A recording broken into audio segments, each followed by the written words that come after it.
Değerli dostlar, Sinan ile Otomanşet'e hoş geldiniz. Birkaç zamandır yoktum çünkü sınıf arkadaşım Sayın Hakan Bey'in vefatıyla çok üzüntülü günler yaşadığımı söylemek zorundayım. O yüzden yayınları gerçekleştiremedim. Siz dostlardan özür dilerim, yapacak da bir şey yok. Evet, bu süreç zarfında kendisi de büyük bir otomobil meraklısıydı. Modifikasyon şirketi vardı. Türkiye'deki en önemli markalar, yani dünyadaki en önemli markaların Türkiye temsilcisiydi. Amerikan arabalarıyla uğraşırdı rahmetli kardeşim. Garajı vardı. Yani otomobil sektöründe uzun zamandan beri var olan bir kişiydi. Ve vefatıyla beraber çok üzüldüğümü söylemek zorundayım. Peki tabii bu üzüntüyü bir kenara bırakıp normal işimize devam etmemiz de gerekiyor. Evet, ben yokken otomobil piyasasında neler oldu, ne otomanşete ne manşet atacağız? Hemen şimdi başlıyoruz. Ondan önce beğenmeyi, takip etmeyi unutmazsanız değerli dostlar, arkadaşlar çok memnun olurum. Sağ olun, var olun katkılarınızdan dolayı. Efendim, birinci haberimiz nedir?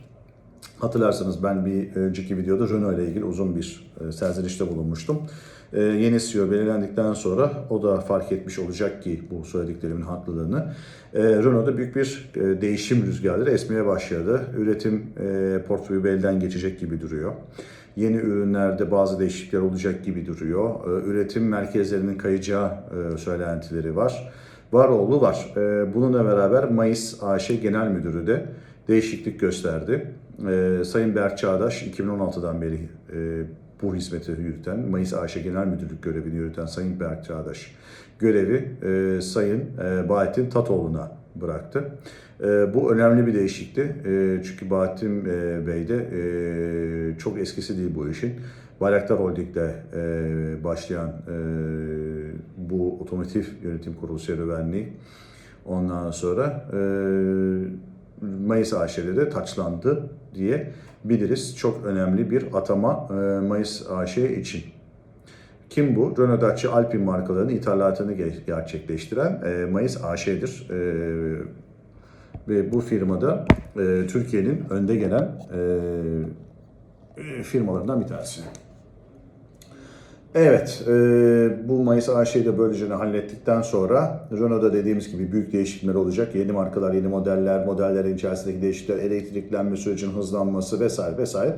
Bir sürü yenilikler var ama en önemli yenilik nedir? Yeni Clio tabii. Yeni Clio'muz Türkiye'de üretilecek. Hayırlı uğurlu olsun. Bu nedir? İşte yeni Clio, Renault 6, yani Clio 6 üretilecek. Ondan sonracığıma bunun da lansmanı Münih Otomobil Fuarı'nda Eylül ayında gerçekleşen Münih Otomobil Fuarı'nda ilk kez tanıtıldı. 120 ülke aynı anda satışa sunulacak. Türkiye'de üretilecek. Çok önemli bu yeni modelin üretilmesi. Yeni modele baktığımızda da inanılmaz büyük bir değişiklik görüyoruz. Müthiş bir değişim var. Bu değişimin ön tarafı Japon otomobillerine, arka tarafı İtalyan otomobillerine, yan tarafı işte böyle karışık Avrupa otomobillerine falan benzemiş. Yani bayağı sürpriz bir model ortaya çıkmış. Şu ana kadar bizim Boreal'de gördüğümüz, Austral'de gördüğümüz o ön tasarım yerini bambaşka bir tasarıma bırakmış. Şaşkınlık verici oldu bu ani geçiş herkes için ama Clio şu anda 4.11 metre olacak, 1.76 metre genişliğinde olacak ve daha çevreci motor seçenekleriyle geleceği düşünülüyor veya söylendi diyelim daha doğrusu. Bir tek full hibrit E-Tech 160 HP'lik bir motor olacak. Bir de 1.2'lik 115 beygirlik bir versiyon olacak.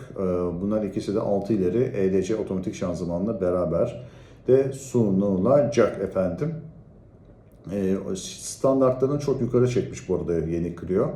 Ondan sonra hani ilk Clio reklamlarını hatırlayan büyüklere ne kaldı diye bir sloganı vardı Clio'nun. Büyüklere ne kaldı sloganı. Hemen hemen neredeyse büyüklere ne kaldı sloganına eşdeğer bir iç donanımla çıkacak. Esprit Alpine donanımı olacak. Bu tabii sportif bir çift dikişli detaylar, işte koltuk döşemeleri, büyük jantlar falan. Bu bayağı sportif 160 beygirlik modelde yani güç seçeneğiyle alınacak.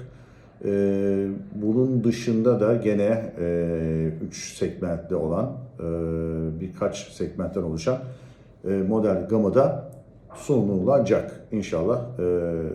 Fiyat skalasını da. Şimdi bildiğiniz üzere her şey fiyattan geçiyor.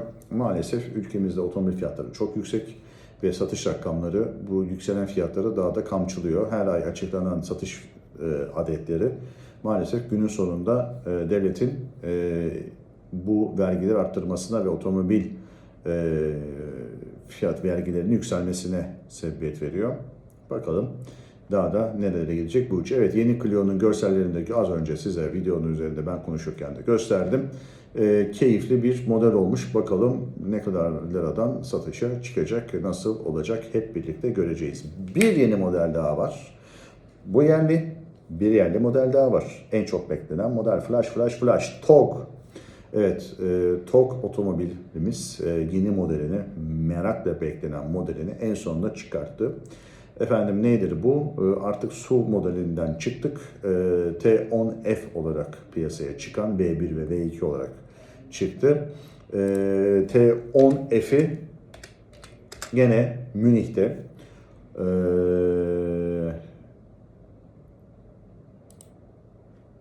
Münih'teki fuarda ondan sonra lansmanı yapıldı. Çok önemli bir lansman. Almanya'da dünya premieri gerçekleşti aracımızın.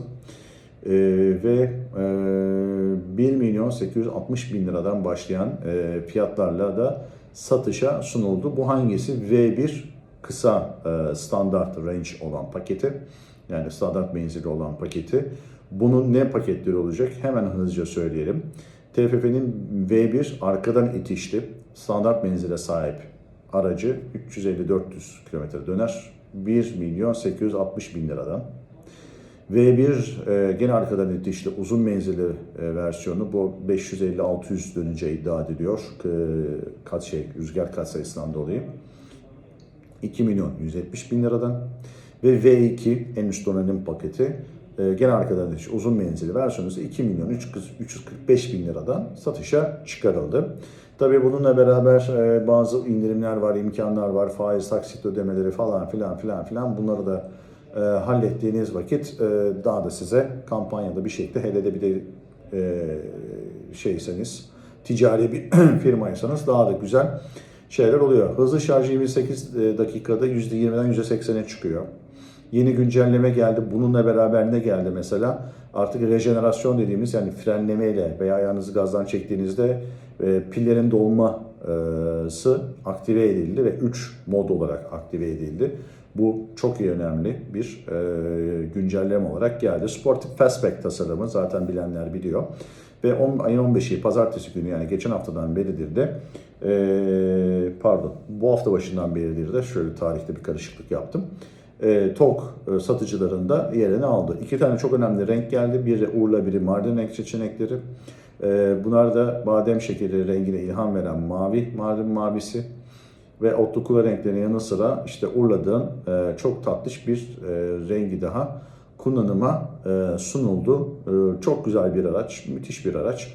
Kısa menziller dedikleri 350 kilometre, ama işte bu yeni rejenerasyonla beraber, yani ayağınızı gazdan çektiğinde pilin dolma dışında koyarsak 400'e çıkacağı iddia ediliyor. 623'lük olan uzun menzilinde işte 670-680, bir 50 daha önüne koyun. Yani kullanımınız çok etkili. Bakın, bu menziller standart kullanım menzilleri değil. Yani size dip gaz, sürekli uzun yol, sürekli bilmem ne, abi biz aldık araba 350 dendi ama ben şehir içinde 280'i zor görüyorum. Baba, 280'i zor görürsün çünkü sürekli dip gaz yapıp dip fren yaparsan bu araçlar öyle tasarlanmıyor. Sizin standart bir kullanım paketi halinde yapıldığında bu kilometreye ulaşabiliyorsunuz. Çünkü birinde 52.4 batarya var, kilowatt saatlik bir batarya var. Diğerinde de 85.5 kilowatt saatlik bir batarya mevcut. Baktığımızda hayırlı uğurlu olsun. Çok güzel olmuş. Ben çok beğendim. Yani param olsa gider direkt net kesin alırım yani. Uzun menzilini almayı da tercih ederim. V1 mi olur, V2 mi olur onu bilmiyorum ama tabii sitesine girdiğinizde bu paralarla kalmıyor. Yani siz 1.860 diyor ama ek paketler var. Ek paketleri aldığınızda bu fiyatlar otomatik olarak 2 milyon üzerine rahatlıkla çıkabiliyor. 2 milyon 170 dediğinizde 2,5'lar seviyesine, 2,345 dediğinizde 2,600'ler seviyesine de rahatlıkla çıkabiliyor. Çünkü bayağı bir paketler var içeride alabileceğiniz. Bu da çok önemli. Efendim bir diğer çok önemli konu da büyük bir şovla Yangwang BYD'nin Yangwang serisi çok önemli bir lansmana imza attı. Zaten biz bunu videolardan biliyorduk, görüyorduk. Bu bir zıplayan kırmızı spor araba var ya, kasislerin üzerinden uçuyor falan.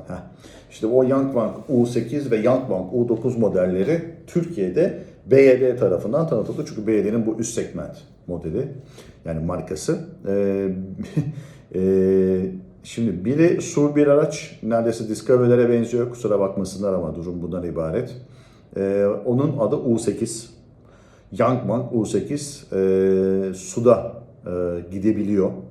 Ondan sonra belirli bir süre mecbursanız suyun içerisinde yol alabiliyor. Bu enteresan bir durum. Bayağı suyun içinde böyle yüzen bir araç, yani sizin anlayacağınız. Yanlış bilmiyorsam neydi? 15 dakika mı 20 dakika boyunca mı ne?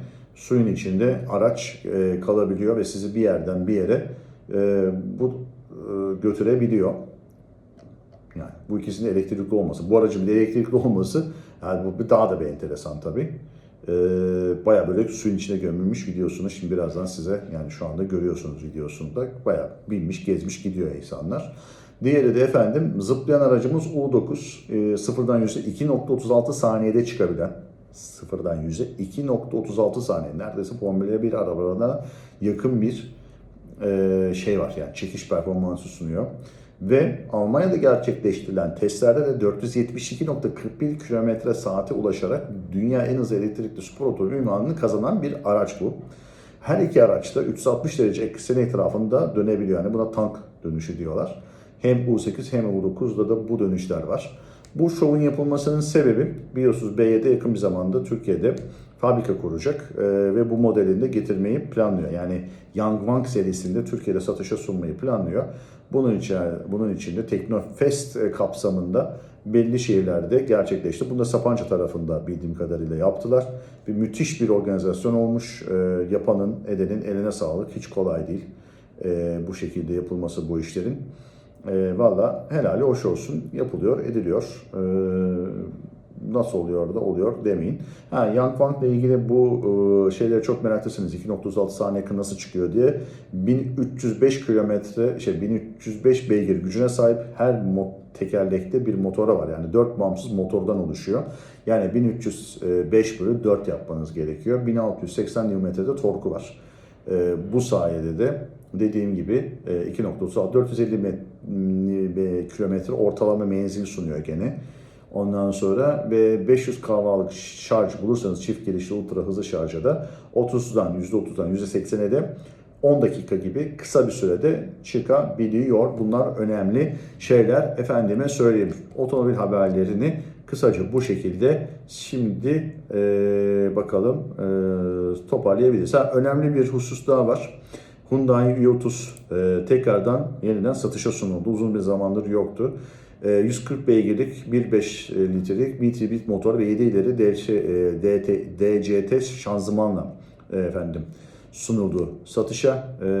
Önemli bir bilgidir. Çünkü i30 bir dönem Türkiye'nin hakikaten çok tutulan, çok sevilen otomobillerinden, modellerinden biriydi. C segmentinde hakikaten neyle meşhur olmuştu i30 hatırlatalım.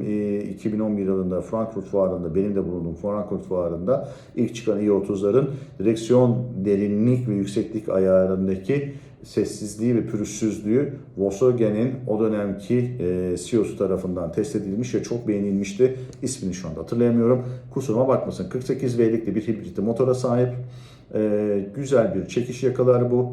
İçinde ne ararsanız var. Yok. Fiyatı da gene ne kadardır? Fiyatını şu anda göremiyorum. İnternetten bakıp da bulursunuz, biraz araştırırsınız ama tasarımı çok tatlış olmuş. Güzel bir model olmuş. Sevilen bir modeldir. Prime ve Comfort olarak iki donanım gelecek. Bakalım neler olacak, neler bitecek. Bu da önemli bir ayrıntı olarak önümüzde yer alıyor. Ucuz otomobil sevdalılarının farkındayım. Ucuz otomobil yok mu kardeşim? Biz nasıl otomobil alacağız? Nasıl olacak diye. İnşallah yakın bir zamanda otomobil, yani ucuz elektrikli otomobiller, belki Hyundai'nin Türkiye'de üreteceği bir tane B segment SUV olacak. Belki o olabilir. İlerleyen dönemde Renault'un üretecekleri olabilir. Yani işte C var, Citroen C serisi ucuz bayağı elektrikli otomobiller üretiyor. Bunlar işin çok güzel tarafları. Peki bir bomba haber daha var. Nedir bu bomba haber? Tesla Roadster'a geri döndü. Yani bu parayla, pulla sahip olamayacağınız büyük, muhteşem bir otomobil. Güzel de bir tasarım yapmışlar ama biraz hafif retro olmuş. 1980'lere benziyor. 70'lerden hatta Amerikan Pontiac GTO'nun önündeki bu rüzgarlığı falan da böyle esinlenilmiş. Efendim modelimizin adı 849 Tesla Roadster. Orta arkaya yerleşik V8 çift turbo motoruyla geliyor. Ve 1050 beygir güç sunuyor. Tabii bunu tamamen full o motordan sunmuyor. İçinde bir de hibrit elektrikli bir motor var. Bunu da işin içine koyduğunuzda şöyle oluyor. 830 HP'lik bir V8 motor, yani çift turbolu motorumuz, atmosferik yani benzinli motorumuz 830 HP güç üretiyor. Elektrikli motorsa 220 beygir güç üretiyor.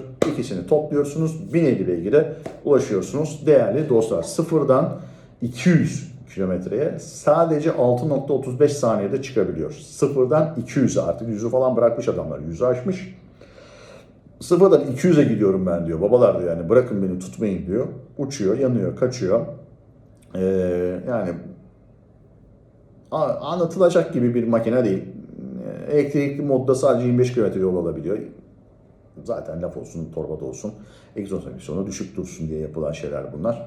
Bir de o elektrikli arabanın verdiği ani hızlamalarda insanları mutlu ediyor. Efendim 250 km hızda toplam 415 kilometrelik yere basma kuvveti üretiyormuş. Bu çok önemli bir şey. Vallahi baba, otomobilde yok o hafif, bu hızlı. Testarossa diyorum, Ferrari diyorum, 1050 beygir güç diyorum. Artık buna biniyorsun ve dünyayı başka bir şekilde yaşamaya, başka bir şekilde hissetmeye başlıyorsun. Bir orkestra var arkanda mırıl mırıldanan. Abi ne diyeyim ki yani? Ne denir ki buna? 74 litre bagaj hacmi varmış. Çok ihtiyacınız var mı bilmiyorum. Bunda zaten öyle çok uzun yol yapmanıza gerek yok. Maksimum hızı 330 km/saat. Sıfırdan 100'e 2.3 saniyede, sıfırdan 200'e 6.35 saniyede kat ediyor. Bu muhteşem araç, efendime söyleyeyim. Yani Ferrari sahibi olmak dünyada bir ayrıcalık, ülkemizde ise bir hayal maalesef ve maalesef. Durum bundan ibaret değerli dostlar. Evet, kısaca bu haftalık haber turumuz bu kadarla bitsin. Yakın bir tarihte gene bir video çekip bu sefer de perde arkasında gerçekleşen olayları anlatacağım. Bakalım orada neler oluyor, neler bitiyor, onları da daha farklı bir şekilde göreceğiz. Efendim yayınımı izlediğiniz, beni beğendiğiniz ve takip etmeye başladığınız için sonsuz teşekkürler. Bir sonraki yayınımda görüşünceye dek şen ve esen kalın. Aklınız başınıza kalsın. Görüşmek üzere.